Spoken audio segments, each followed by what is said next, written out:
वो रात जब दुनिया की नींद उड़ी एक खामोशी थी, लेकिन उस खामोशी के पीछे कुछ चल रहा था। कुछ ऐसा जो इस सदी की सबसे खतरनाक जंग को शुरू कर सकता था।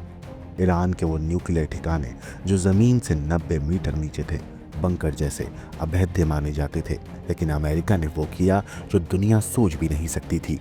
रात के अंधेरे में मिसौरी की व्हाइटमैन एयरबेस से उड़ान भरते हैं अमेरिका के अजय B-2 बॉम्बर्स।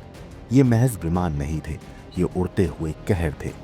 12,000 किलोमीटर दूर, बिना रुकावट, बिना किसी चेतावनी के 3 शहरों में तबाही का आदेश लेकर निकले थे। प्रशांत महासागर के ऊपर उड़ते ये विमान जब गुआम के एंडरसन एयरबेस पर रुके तो इतिहास की घड़ी उल्टी गिनती पर पहुंच चुकी थी।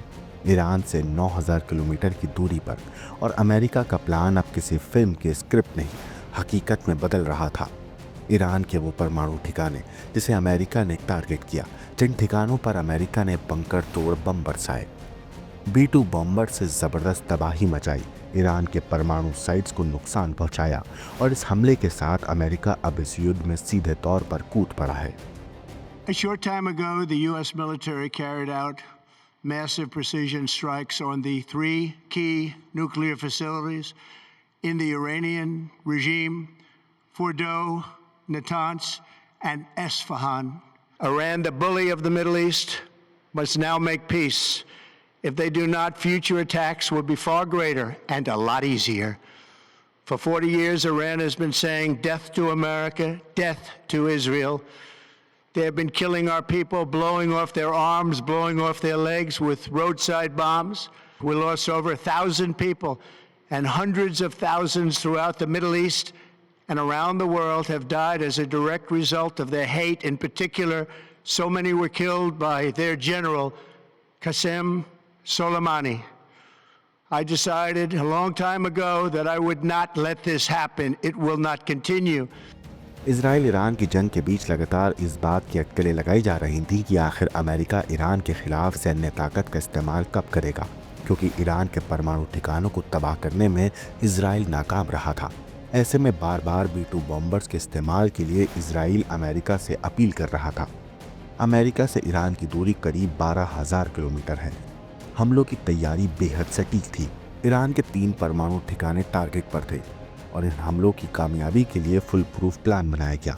अमेरिकी राष्ट्रपति की तरफ से हरी झंडी मिलने के बाद मिसौरी में व्हाइटमैन एयरबेस से B-2 बॉम्बर्स ने उड़ान भरी। पश्चिम की तरफ उड़ान भरने के बाद ये विमान प्रशांत महासागर के ऊपर उड़ान भरते देखे गए। फिर गुआम में एंडरसन एयरबेस पर विमान ईंधन भरने के लिए रुके। यहाँ से ईरान की दूरी 9,000 किलोमीटर थी। फिर इन्हीं बॉम्बर्स विमानों के जरिए ईरान के 3 परमाणु ठिकानों पर तबाही का प्लान अमल में लाया गया, और हमलों के बाद ये विमान एंडरसन एयरबेस पर वापस लौट गए। अमेरिकी राष्ट्रपति ट्रंप खुद इस पूरे ऑपरेशन की निगरानी कर रहे थे, और उन्होंने ही सबसे पहले ट्वीट कर ईरान पर अमेरिकी हमले की जानकारी दी।